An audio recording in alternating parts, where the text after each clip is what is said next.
been a while, boys. Where have you been, Rex? That's a long story.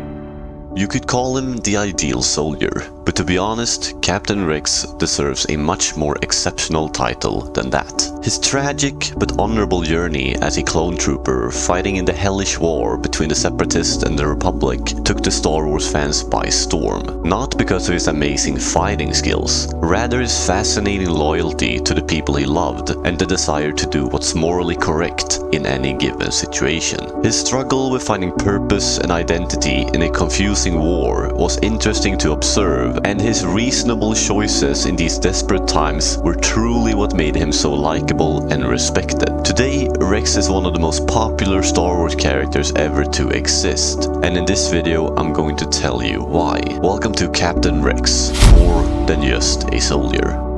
This is Rex, my first in command.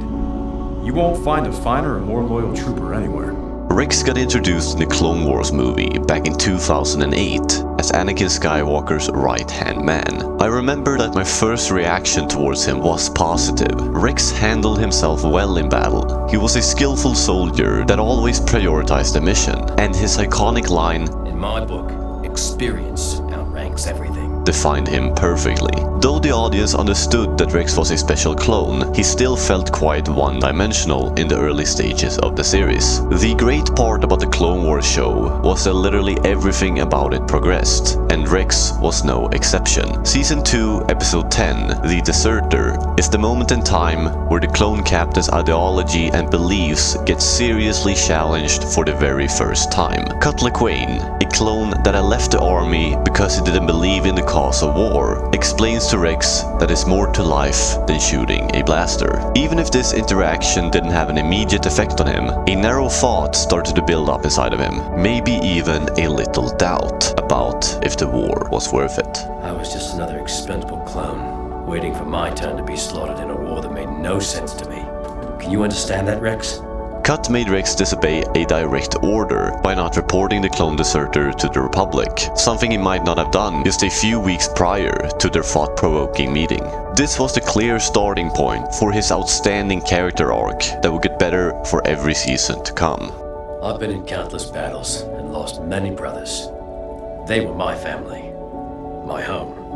Rex slowly but surely became the symbol for the clones' individuality. He got put in more and more difficult situations, built lifelong friendships with Anakin, Ahsoka and the 501st, and the audience genuinely started to connect with him because they in one way experienced the Clone Wars together with Rex. He spent so much time with Anakin that Rex embodied many of the great qualities he possessed, like perseverance and loyalty. And just like the fans, Rex gradually realized what the war did to people, what the Republic had turned into, and that this conflict had many unanswered questions, such as why it even existed in the first place. Throughout the series, he walks the slim line between being a great leader, following orders, but also to understand when you have to act against the system. I followed your orders, even in the face of a plan that was, in my opinion, severely flawed. A plan that cost us men, not clones, men.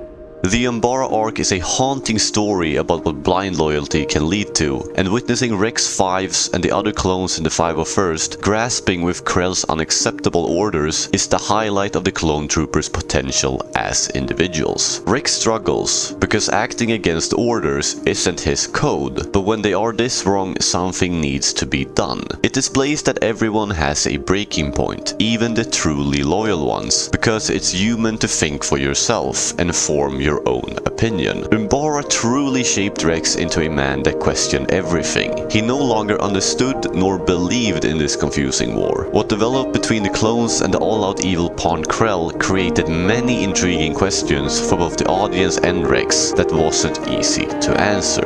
Gives those clones all a mixed feeling about the war. Many people wish it never happened. But without it, we clones wouldn't exist. Surviving a war is of course an achievement, but it doesn't happen without sacrifices. I respect that Rick's journey doesn't try to hide away from this. It's clear that in the latter stages of the show, he gets a lot more reflective of the past years, the friends he has lost, and the lives he has taken becomes a heavy burden for him. This type of trauma is a serious issue not just for the clones in Star Wars, but in real life as well. And it hits so much deeper for us fans because we have witnessed it all beside him. We observed when the Battle of Kamino took place, when Fives realized the truth, when Echo suddenly came back from the dead, and certainly when Palpatine activated the cold-blooded Order 66 in the siege of Mandalore. Rex, what's happening? Stay back! Find him. Find him. Fives. Find him! This scene is so comprehensively heartbreaking for so many reasons. Witnessing a person you have come to admire losing control and it's not even his fault. Rex has never done anything selfish or hurtful to anyone who doesn't deserve it. He's one of the most humble, loyal and honorable fiction characters I have ever seen. It's so damn unfair. That's probably what hits deepest with me. That Rex, who already lost the majority of his friends, almost kills one of the only ones he has left, Ahsoka, while being brainwashed. A Jedi he literally grew up with. They fought side by side through a whole war, and it was about to be taken away just like that. Sidious's plan was absolutely genius, but Order 66 was brutal on another level after witnessing Siege of Mandalore, just because the clones had been built up as so much more than blindly loyal soldiers. It speaks to his strong love towards Ahsoka that Rex actually manages to fight the Order for a couple of seconds. Of course he knows that shooting Ahsoka is wrong, but his desire to do what's properly right couldn't possibly be enough. To even match it for as short as it did is a great accomplishment to his noble character. That he later gets saved by Ahsoka was probably like waking up from a terrible nightmare to find yourself in another one that's almost as bad. This ship is going down, and those soldiers, my brothers, are willing to die and take you and me along with them. For the second time in the series, we actually witness Rex break down. All the trauma from the war, all the friendships with his fellow brothers gets thrown down a shaft, and there's nothing he can do about it. Every one of us would have cried in this shocking situation Rex and Ahsoka had been put into, but thankfully they managed to survive. So, what was it like to fight in the Clone War? Rick's prime moments absolutely displayed itself in the Clone Wars. That's where his amazing character was defined. But he wasn't finished after the heartbreaking final episode of the series ended. His quick cameo in the Bad Batch gave me exactly what I wanted and expected from him. He was helping people, in this case Hunter and the others in the Bad Batch. It's in his DNA to do good, and that's something we kept witnessing even 15 years after the Republic's fall. I love Rex in Rebels, not for the same reasons as in Clone Wars, rather just witnessing him continue to fight for good people and a good cause. It's an amazing nostalgia trip. Ahsoka hugging him was so emotional. Rex explaining the war to Ezra, mentioning Anakin from time to time. Yeah, but he's not a Skywalker. I heard that.